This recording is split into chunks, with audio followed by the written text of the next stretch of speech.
What's up, folks? Maximilian here, and welcome back to another original Call of Duty Black Ops gameplay.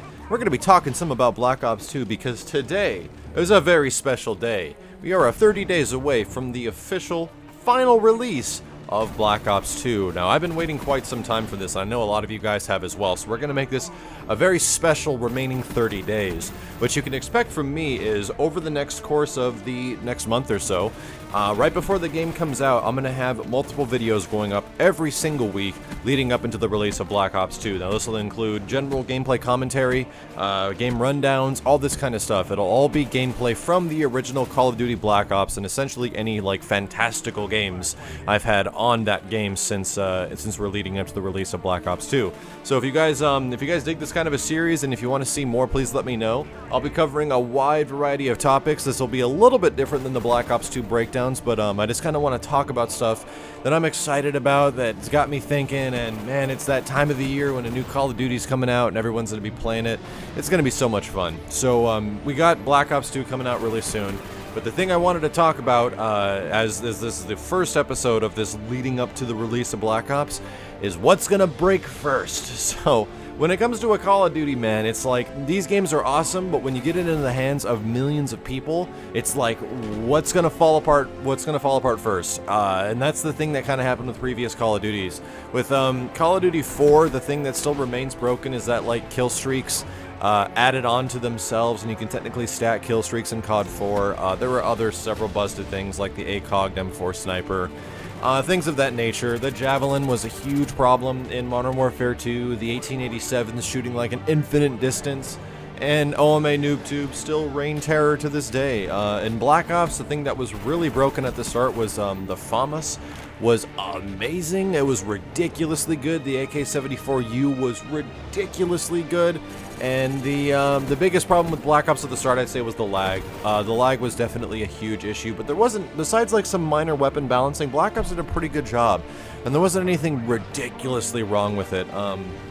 Modern Warfare 3 was kind of plagued with issues at the start. The lag was even worse than the original Black Ops. A lot of weapons acted ridiculously, like some of those powerful stuff like FMG Akimbos, and it was just, oh my god, what am I supposed to do type of stuff. And there were some really, really weird things like dealing with a lot of the kill streaks. I mean, Dead Man's Hand, they nerfed the explosive range, but it was so bad. It was like you were your own running Javelin glitch, and that still remains to this day, which is a little ridiculous. So what's going to break with Black Ops 2 first? I think the thing that's going to piss people off the most is going to be some of the newer kill streaks. Like the Dragonfire kill streak is the one that like hovers around and flies and shoots people. I think the RCXDs coming back will definitely piss a lot of people off, including myself. I mean, all things considered, I run higher end kill streaks, and when those things come and blow your ass up, that can be pretty rage inducing. But the Dragonfire and I hear the RCXD are going to be more susceptible to fire, and I think they're going to make their hitbox, like the area of which you can actually shoot those kill streaks, a lot bigger. So they'll be a lot more simple to shoot down. That's just what I've heard. Also, things like Flak Jacket finally, like, you know, working against them. I think a full explosion blast with Flak Jacket on will actually soak up an RCXD car, and can't do much about a Dragonfire because the Dragonfire hovering kill streak kind of shoots you with bullets. Nonetheless, the other things I think will be broken.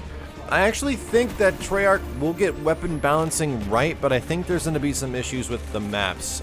For some reason, I look at some of the maps and the way they look, and the way their verticality on them kind of presents itself makes me think that there's going to be some issues with some map glitches at the start, which they will probably patch pretty quick.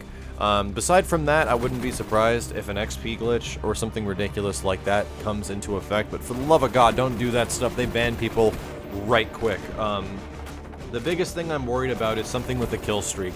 Something how a specific kill streak ends up doing something that it shouldn't and ends up being way more powerful than it should be, and they're going to end up having to nerf it. Because that's the thing, is that kill streaks in Modern Warfare 3 were notoriously bad for assault kill streaks. The guys like me that like to run higher end kill streaks, when you had things like spawn armor, and when your kill streak can get shot down ridiculously fast, it was almost not worth it to run things like the Osprey Gunner. But it depends on how powerful something like the Swarm is. That's what I'm really curious, is how ridiculously buff are the later kill streaks in Black Ops 2 if they're so hard to get. I think there might be an issue because Black Ops 2 with Hardline and all these like points and the point system of how you build up the new, how you build up towards your kill streak is different than previous games. It's similar to Modern Warfare 3, how Modern Warfare 3 allows you to, you know, cap points and get flags and get points towards your kill streaks, but with Black Ops 2, it definitely favors it much differently and gives you something, depending on how important your action is, more of a reward. I think there will be an issue with that there. I think something of certain actions will definitely give you way too many points in some situations, and you're going to have kill streaks absolutely everywhere. A big thing I see being an issue with Black Ops 2 is the fact that when you have UAVs in the sky, they give you assist points or even points towards your other kill streaks if the enemies are taken down while your UAV is active. That's really powerful. That's really good, and that's a huge incentive for everybody to run UAV. But if everybody's running UAV, what happens? People start running Ghost.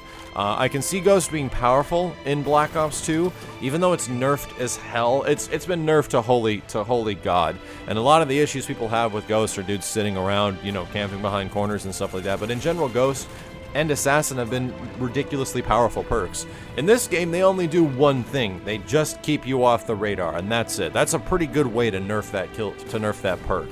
And I'm pretty happy about that, but I can see it being used a lot with the current situation and the game presenting so many opportunities to players if you use things like counter UAVs and stuff like that. So we'll see how it goes. Hopefully you guys enjoyed the gameplay. Stay tuned because the month leading up to Black Ops 2 will continue, and at this rate, I'd actually prefer to put up about 5 videos every single week. So if you guys happen to see this video on Respawn, come check it out.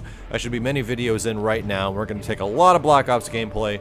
We're going to break some stuff down, and if you guys haven't come across my channel before, you might recognize me as the guy that likes to talk about the games. A lot of the times, and what differentiates me from many other Call of Duty commentators is I want to get people better at Call of Duty and get people to understand how much fun these games are by talking about the games and giving advice during in-game breakdowns and stuff like that. So we'll hit that up in the next video and see if we can't get a little bit better at the Black Ops and Treyarch formula of Call of Duty before Black Ops 2 is here in just about 30 days. But until then, my name is Maximilian, signing out.